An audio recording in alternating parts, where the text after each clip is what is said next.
I'm gonna keep it a buck. I've been trying to record this for like a long time, or not like a long time, but I just keep like feeling like I worded it wrong and like it doesn't make sense and all that stuff. So I keep um canceling it and yeah. I let's talk about Zeph for real. I'm gonna try and stop like canceling my stupid recording by overthinking and just like roll with it, whatever. So, Zeph, my son, he is dead. Well, I killed him. But I really want to talk about his emotions, his experiences, his everything, basically. Oh my God. Sorry. Zeph meant so much to me, considering he was like an escape from reality. He allowed me to be somebody else. He let me import my feelings into a character, into a story, into something that I that I loved and cared about.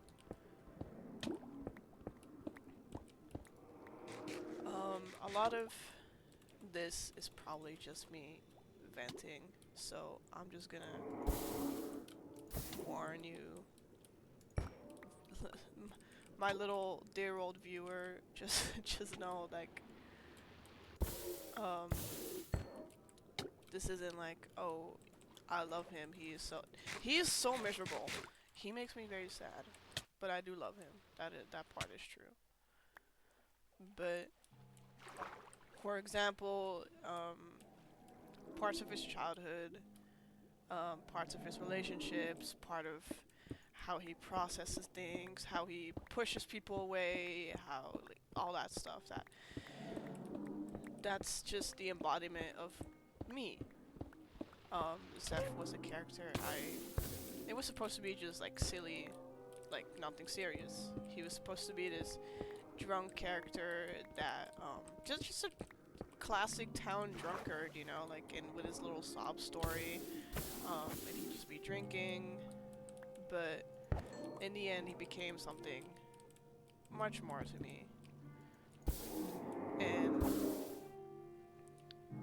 I just I guess I just wanna share it. I've been trying to find the right words on how to put everything, because it is difficult to try and word like every single thought process that I had with Zeph and how I felt and everything. But one thing I can say for certain, and that's that Zeph was a big coping mechanism for me. I dealt with a lot of suicidal thoughts last year, and just in general negative thoughts and depression and all that stuff and whatnot, you know. Um, and a lot of it you can see back in Zeph and how he reacted to things and how he felt, and you know, he was grieving and that made him suicidal, and his childhood wasn't the best, and everything just was things he couldn't let go. Zeph, however, didn't talk about it. All he did was mostly keep it to himself. There were rare times that he would open up, but afterwards it would always kind of go back into, you know, his little head. He never said everything to people. He never shared the full truth. He sometimes he didn't even realize what was true and what was a lie because he was lying so much. That's just the complex thing about him. It's difficult for me to say, oh, I think he's a good person or I think he's a bad person. Because, yes, he killed a 19-year-old. Was it his intention? No. Would he have done it if he knew Zach would have died? Also no. Does that make up for what he did? Also, no. So it's complex, and just in general, I just don't know how to think about him. He's complicated, he's difficult, he's a lot of things. But one thing I can say for sure, and that's that he just helped me process stuff. For example, the issues he had with his mother is kind of the same like I used to have with my own mom, which his is worse, I would say. I'm not gonna say it's that bad for me, because it's not, and my relationship with her is getting better, so that's good. I'm just saying that there's resemblance. Zeph has a fear of turning into his mom, and I felt the same way for a while. Sometimes I still do. I mean, with the way she acted, I'm not gonna go into much detail, but with the way she acted, I didn't want to be her. But in the end, it turned out that no matter what I did, I would always be a resemblance of my mother, and somehow that would always just come back to bite me in the ass. And that's what I did with Zeph. He resembled his mother in ways that he didn't want to. He promised himself that he would never touch alcohol, that he would never become an addict, and instead he became the most addicted person in his family, considering that his mom still like attempted to stop sometimes, but also that's complicated. Everything surrounding Zeph is complex to me, and it's hard to explain. He never wanted to be a bad person. It was never his intention. It's how he acted, how he kept himself safe, how Zeph attempted to keep people away so that he wouldn't get hurt in the process of being friends. And for example, Lillian pushed a lot in a good way. And she was also there before everything got bad, which is one of the reasons why she was his support, his main support, his friend, someone he could rely on. And I think, okay, this is gonna sound a little weird, I guess, because I have friends now. But the thing about Zeph that also is me is he pushes people away. He pretends like he's alright even though he's not. And he never had a proper support system. And I think the only thing he really had was Lillian, which makes him a very lonely man. And it takes me back to how I used to feel, and I mean, to the days where it got really bad that I started hallucinating friends and pretending like I had people to talk to and people who would comfort me.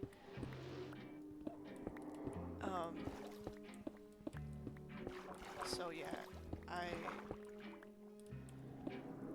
he just makes me very sad.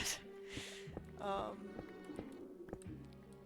understand why people don't like him in a way, but I guess what I'm trying to do is not justify him, but try and really share what kind of what that I'm trying to share that he's a lot of me, and that's why he acts the way he does and does the things he does and everything. He killed himself because, well, it that part's difficult. I'm not actively suicidal anymore, but there are times where I wonder, and like him, I romanticize death a lot, and I feel like it's the only way I can sometimes find peace in life and in myself. So Zeph is just, I guess, things I can't do, things I can't say, things I can't really speak up about because I don't want to be a bother. And you see, the reason that Zeph, because Alexander, after he found out about like everything, he was like, hey, if you ever feel that way again, just please talk to me. But the reason Zeph stayed silent is because he just thought it would pass and he didn't want to be a bother. And okay, these guardians are annoying the shit out of me, so I'm going somewhere else.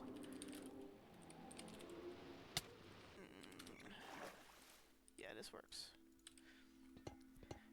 But no, yeah, the reason why he never told anyone, like, he could have and he wanted to, but at the same time, if he couldn't handle it, then why would somebody else be able to handle his issues? And I guess, I mean, I would assume I'm not the only one who feels that. Sometimes problems feel so heavy that you don't think anyone else can handle them, and you deal with it alone. And I mean, that's what he did. Obviously, he kept it to himself. He didn't talk to anyone. He just let it all consume him, I guess. Not that he wanted it to consume him, but then again, he romanticized his problems a lot, thinking that they were good for him, thinking that, or not good for him, but thinking that this will pass, this is just a moment, and he found comfort in it. It was familiar to be in pain constantly. It was familiar to be hurt. It was familiar to just let it happen instead of fighting it. So yes, in a way, Zeph was a coward, just like me. Letting it consume him when he really shouldn't have. Letting problems get to him and not talking to anyone about it. Afraid that he would be a bother, and instead of not caring because he's supposed to have a support system, he's supposed to have friends and people who care, but no, instead he was a coward.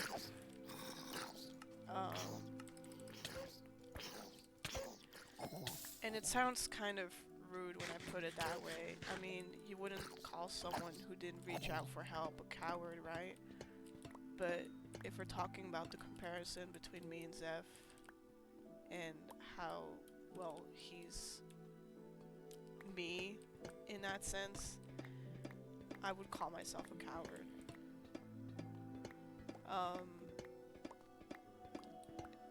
I'm going into a little bit of a heavy topic, but back in 2024, October, I ended up in the hospital. And when I think back to that time, I it's complicated because not even I myself knew that I was getting deep in the dumps. That it was so bad that, you know, I would actually attempt. But at the same time, I feel like a coward for not reaching out at least a few days sooner, for not texting my therapist or anyone, in fact. None of my friends knew, none of my family knew. Everyone assumed that I was getting better.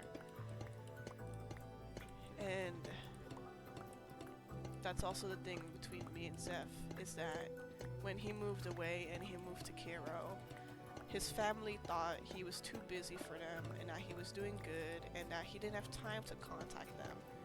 But it was the complete opposite, because he kept Mason's death to himself for 2 years until he finally told Lillian, and then eventually told Alexander.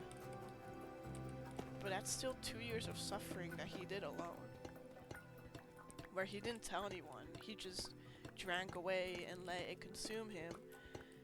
And he found comfort in it. He found familiarity. He found a friend that shouldn't have been a friend. Something that was horrible.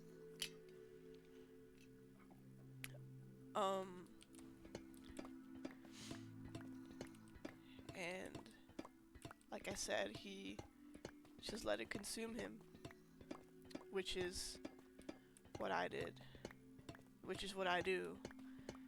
I let it consume me even though I shouldn't, but I can't help it.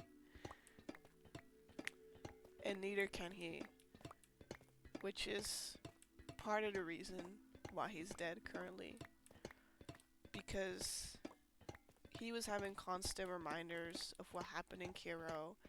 He tried to let it go, but nothing could have fixed this.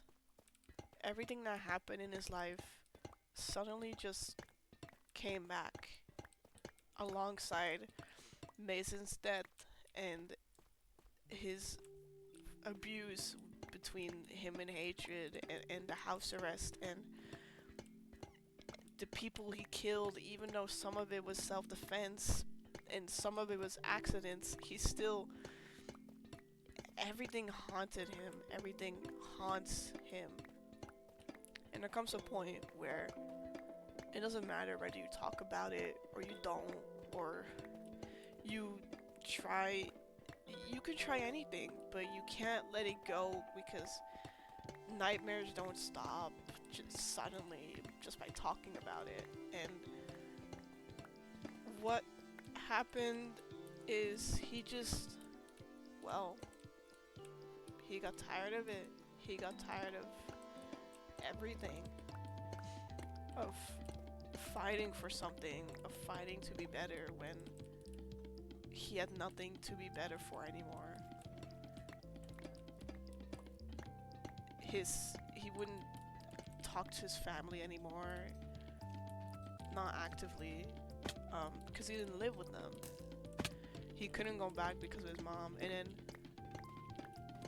by the time his mom died, it had already consumed him, and he just couldn't let it go anymore.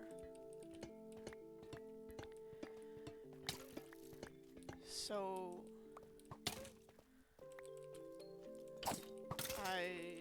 I don't know. He's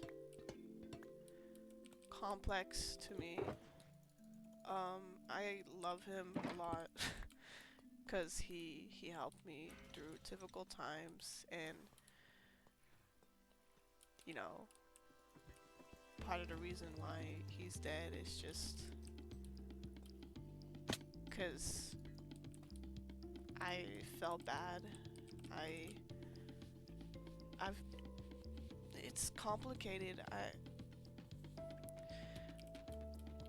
A lot of me gets put into my characters.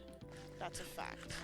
When I'm sad or when I'm not doing good, then my characters become sad and they're not doing good. And like I said, you can heavily see that in Zeph, because when he wasn't doing good. I wasn't doing good.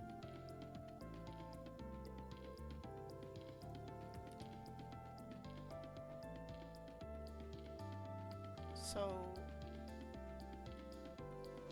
I don't know. I guess also all of his anger whenever he was mad at somebody, whenever he got too drunk and started fighting people. Um,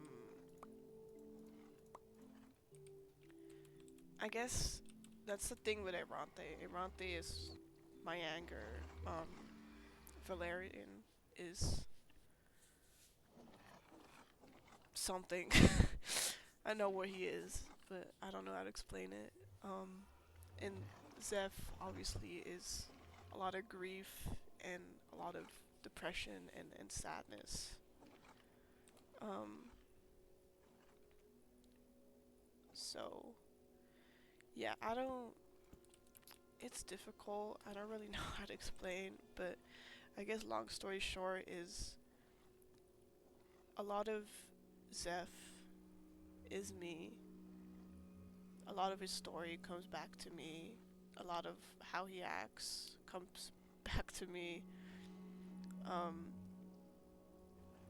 Everything I felt was put into him, whether it was sadness or being silly or anything really. Um, and also a part of it is just grieving a friend.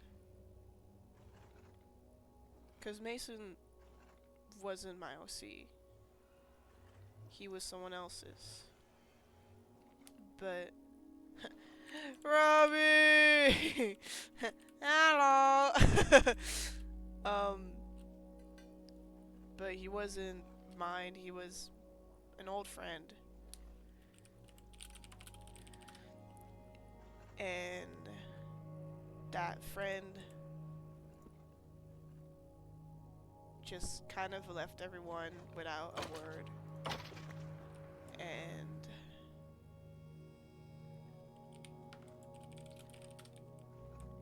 then it became my OC, and I guess it was just my way of remembering them, thinking about them, grieving them. I don't know, cause it's also just complicated. But yeah, that's where Mason originates from. Coolio. um, and then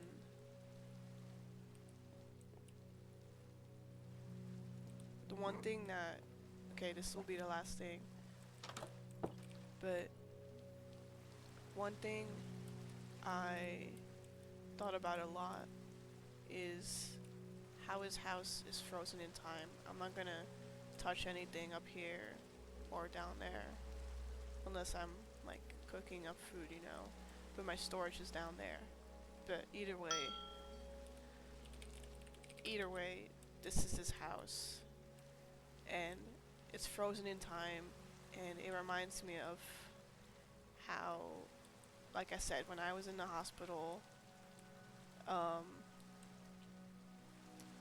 when I came back 2 days later, my room was the same that it was before.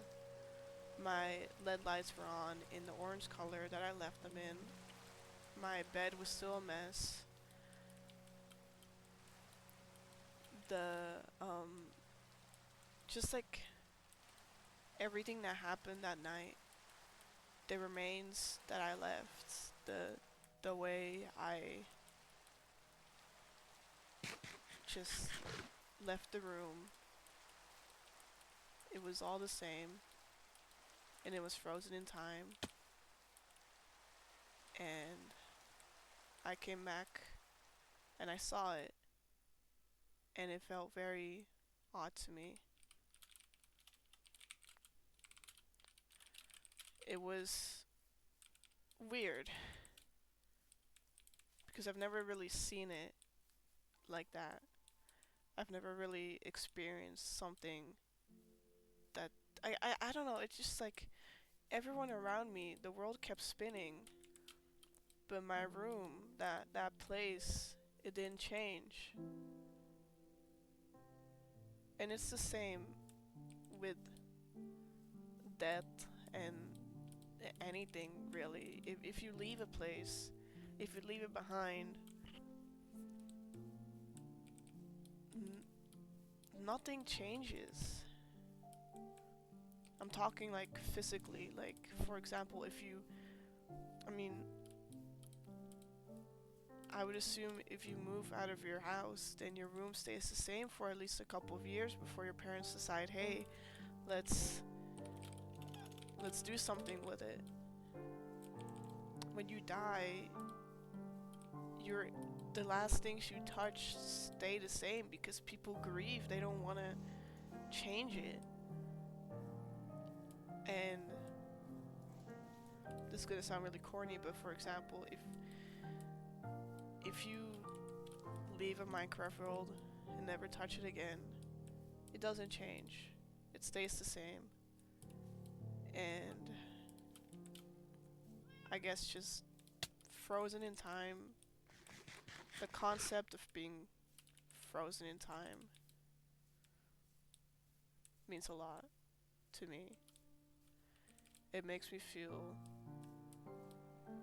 something that it's like I don't even know how to explain it. It's something deep within me, within my heart, within my soul, and he will remain frozen in time. His and Mason's bed, the house, the inside. You can't see it from over here, but hold on, I'll just go inside.